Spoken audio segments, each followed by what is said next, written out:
Hello everybody and welcome to Bad Big Games, where we talk about all things games. I'm your host Joseph, and today we're going to be talking about the PlayStation State of Play. I'm going to break down the event, talk about the highs, the lows, and of course all those Last of Us special editions. So with all that said, with all that out of the way, Future Joe, start the show. So yeah, how this video is going to work, I'm going to break down what we saw piece by piece, talk about the highs, talk about the lows, and all the good stuff in between. We were expecting a Batman trailer. We knew we were going to get a Last of Us Part 2 trailer. What exactly did we see, and was the State of Play able to meet the hype? Well, let's just talk about it. So yeah, where was my hype for this State of Play walking in? Well, right off the bat, State of Plays have kind of been way more misses than hits. I feel like it's just PlayStation trying to figure out what this Nintendo-like Direct thing that they're trying to do is, and I feel like they get closer and closer to that, but they really can't show off much because the PlayStation 5's around the corner and the PlayStation 4 is on the way out, so what are you really going to show us to get us hyped? But they did announce what they were going to show at this State of Play, and that is The Last of Us. We know that it was going to be a 20-minute show. We knew we were going to get The Last of Us. We knew we were going to get a release date for The Last of Us, and then we got rumors of a new Batman Court of Owls game, and we just assumed that it's going to be here at the State of Play as well. That's why it's 20 minutes. So everybody's freaking out online saying, give me what I want. And I'm more level-headed. Do I want to see Batman? Absolutely. Do I want to see all the things about Last of Us?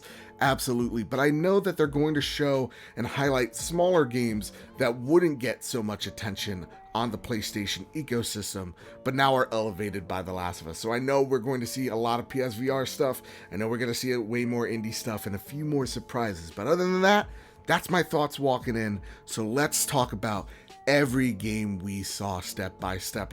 Link in the description to skip ahead or skip back. So with that, let's start with Humanity. Now this is funny because PlayStation actually teased this game when they were showing off when the State of Play was landing. That little weird graphic you saw of all those people just running and making the State of Play announcement date, that's actually a game. It's made by the people behind Tetris Effect, and I knew that just by the sounds. The music just gave me Tetris Effect vibes. When I looked up the game, I saw it was Enhanced Games, I believe. So I'm in because I love Tetris Effect and I love what these guys are able to do. But the game itself looked just kind of weird. So again, I know most people are going to shit on this game. Give me what I want! Not me. I thought, hey, it's different, it's cute, it's kind of what I expected. And then the next game we saw was something I've been actually surprisingly really excited for, and that is Call of Duty Modern Warfare Story Mode. Yeah, we saw a huge cinematic trailer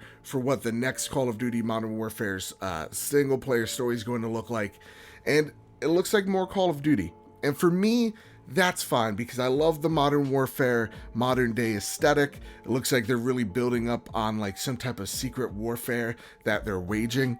Looks cool, looks like an action movie, looks like I'm in October, what is it, 20th, 25th? I don't know. Someone in the description, or in the comments, let me know, I'm wrong, I know it. Next, we saw the new game by the Katamari crew called Phenomena. It's coming out December 29th. That's all I really got to say. It looked like an acid trip, and so yeah, that's what you could kind of expect from the guys that make Katamari, right? Not a big Katamari guy, shit's weird. Please, Sony, at this point, You know what I want.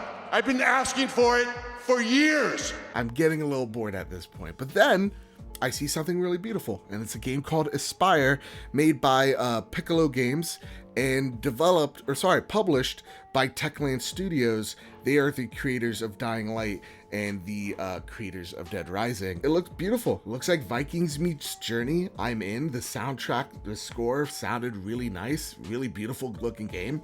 I'm in. Again, this is exactly why the State of Play is here. Big game elevating small ones. I'm in. Then we saw LA Noir again. It's out now, this time for PSVR. Rockstar, please stop. I'm not interested in this game. I got burned by it once, and then all of a sudden you started remastering it over and over again. Jesus. And then we saw a little bit of some PSVR games. Gorn, I believe, was the one where we're fighting barbarians. Looked really awesome. We saw Aspire 1, which looked really good. Space Channel 5 PSVR coming out. looks pretty dope. So awesome. And they kind of just brushed through the PSVR stuff like I'm doing right now. It's great to see PlayStation just show it off. But hey, let's keep on going. Next, we saw Medieval again. This time, if you're skeptical about the remake like I am, they say, hey, await no longer, there's a demo right now, it's landing today. You could try the remake before you purchase it on October 25th. Awesome, I'm gonna download it after I make this video, but it's also really weird that we saw Medieval but we didn't see Concrete Genie because it also has a PSVR mode in that game. We saw nothing of it and it's coming out sooner. I believe it's coming out the 6th or the 8th of October. I don't know. Then after that, we saw Civilization 6 landing on consoles, and it's landing on PlayStation 4 with all the expansion packs November 22nd. So I believe it's the same day as Doom Eternal. But here's a little known secret. I love strategy games. Civilization 5 is one of my favorite strategy games of all time. Civilization Revolution is an amazing console game. Those two things put together with Civ 6, I'm on board. Next, we got to see more Death Stranding. And I'm all tapped out.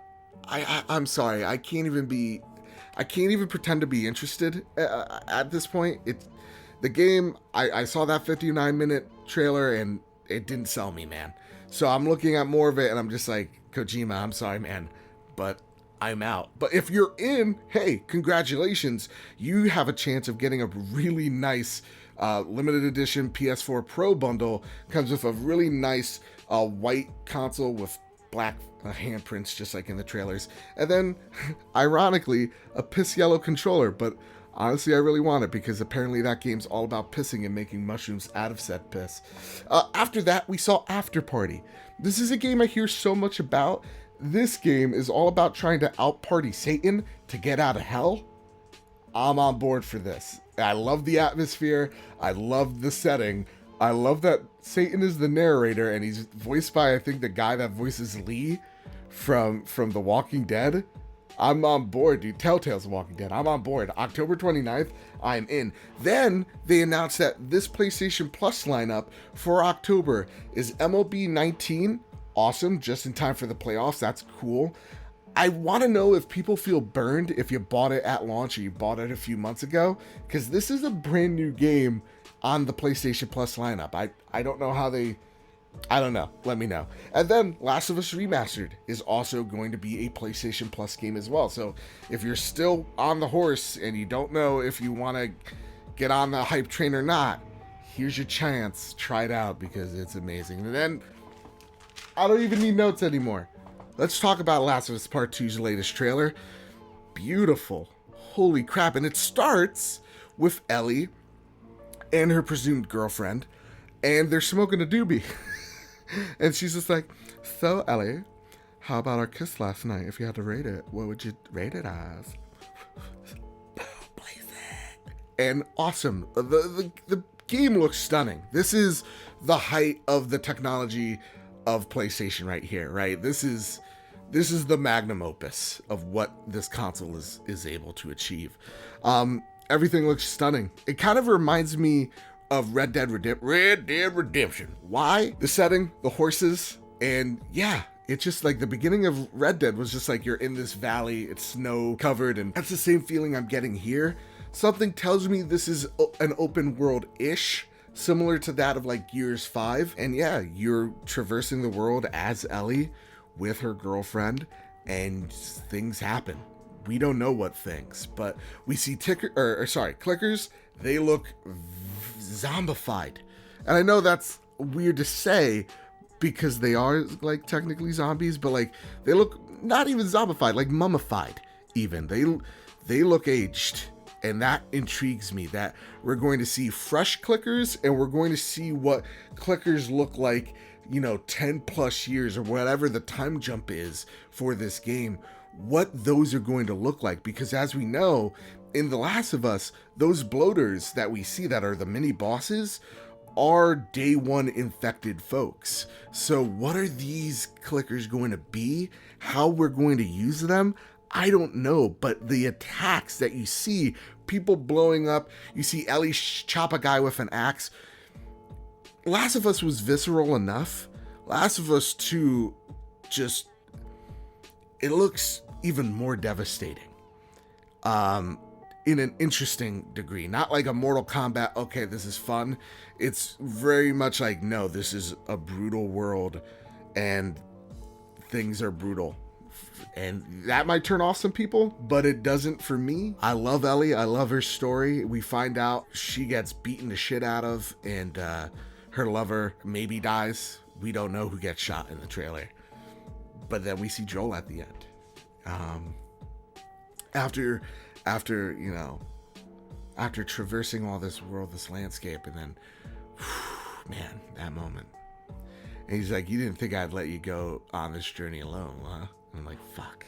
Because here's the thing, the rumor was he's been dead, right? He's a ghost following you. And he looks so old and tired and beaten down, but he's here with you along the ride. Damn. And then it's at this very moment I forgot. These are doing nothing for me. So then after the state of play, Sony announced, dude, there are dozens, it seems like, of special editions you could pre-order of The Last of Us Part 2. It's coming out February 21st, 2020. You got a standard edition, you got a $70 edition, you got a $160 edition, and a $249.99 edition. Did Joseph buy the $250 version without even looking at it because of blind loyalty and the love for this series? Absolutely, I did. Links to all that down below if you're interested in it. There's a huge blog post about it. But yeah, the special Ultimate Edition comes with Ellie's backpack, a statue, a bracelet, half macelet, stickers, pins, the whole kit and caboodle, art book, which you probably shouldn't read because there's spoilers, an amazing steel book. So again, all those things down below, and if you want to purchase them, maybe the links are still live. But yeah, that was the state of play. And at the end of the day, what are my thoughts on it? Obviously the best state of play. Obviously this is what, they even said it at the end, please give us your feedback and your thoughts about the state of play. Obviously, they know how the reception of state of play has been, so they are trying to improve it. We do, and at least I'm seeing that improvement. Last of Us, if Last of Us wasn't here, it would have been kind of a dud, but since we got Last of Us, we got Call of Duty, there are things other than those titles I'm interested in, and I will be purchasing day one, like Arise, and definitely not LA Noir PSVR, and Gorn looks awesome. Yeah, I would say that this was a success in my book, and yes, absolutely, Last of Us carried it, because I think it needed to, but at the end of the day, I think State of Play is an excellent approach for Sony going forward and completely controlling the message, because as we've seen through the past week, that's all we're talking about is what's going to be shown at the State of Play. Yeah, sure, we didn't get Batman, and that's disappointing, I guess, but we still got to see The Last of Us, right? We still got to see why you should be excited for this holiday season. I think that's, at the end of the day, all that really matters. So that's all my thoughts on this State of Play. I want to know what yours are down below. And with all that said, with all that out of the way, if you like reactions and breakdowns like these, if you like reviews, impressions, game news each and every week, then please hit like, share, subscribe. It helps me out, grows this big, beautiful family that we call home here at Bad Bit Games, because that's what it's all about. It's all about community. It's all about them questions. And yeah, with all that said, with all that out of the way, everybody keep your wits about you, and have a nice one.